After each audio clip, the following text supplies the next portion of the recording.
Congratulations, your victory is huge. It's not just about you, it's about the 75 million people who believe in your vision. Resilience, unity, strong families, a prosperous future. These are the values you represent. This is what they voted for. But don't think for a second that the fight is over. Winning was just the first step. The real battle starts now. Get ready for resistance. The people in power don't give up easily. They'll protect their turf. This isn't about left or right. This is about right and wrong. Are we going to let special interests run the show? Or are we going to build a future where everyone has a fair shot? The choice is clear. Here's a dirty little secret.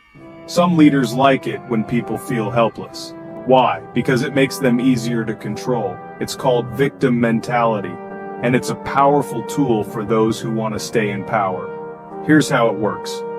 Convince people they're victims. Tell them they're powerless. Make them dependent on the government for everything. And guess what? They'll keep voting for the same people year after year. This isn't compassion, it's manipulation. It's about keeping people weak and scared so they'll never demand better. It's time to break this cycle. Get ready for some shocking news. Efficiency is a radical idea in government. Why?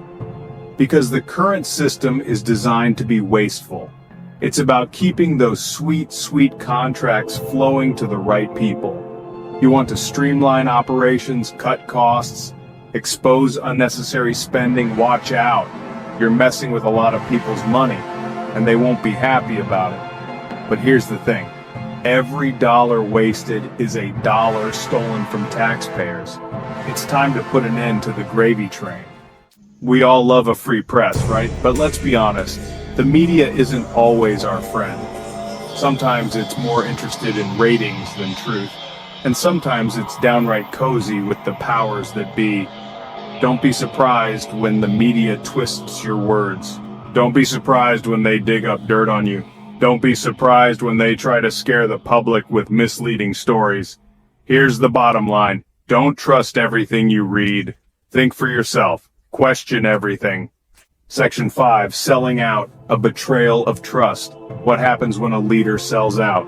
They stop working for the people. They start working for themselves and their wealthy donors. They trade their integrity for campaign cash. They betray the very people who elected them. It's a sad story, but it happens all the time. Politicians get seduced by lobbyists. They get addicted to power, and they forget who they're supposed to serve.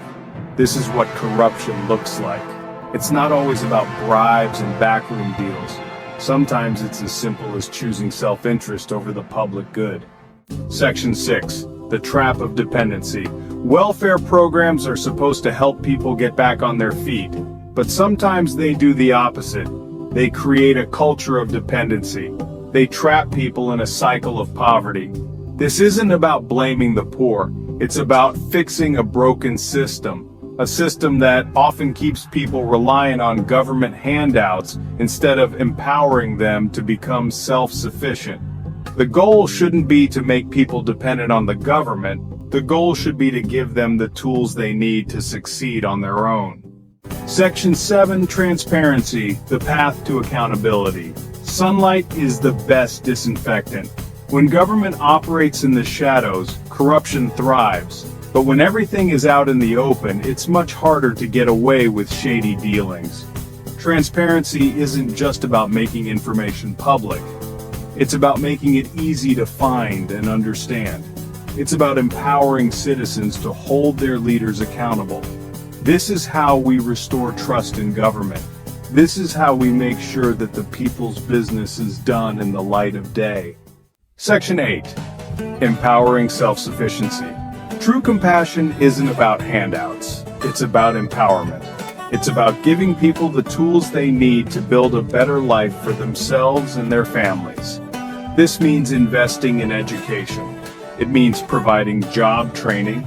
It means creating an environment where small businesses can thrive.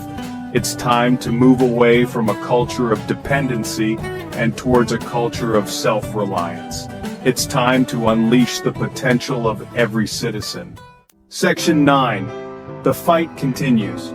The journey ahead won't be easy. There will be roadblocks, there will be setbacks, but never forget what you're fighting for: a more resilient, united, and prosperous future. This is about more than just winning an election.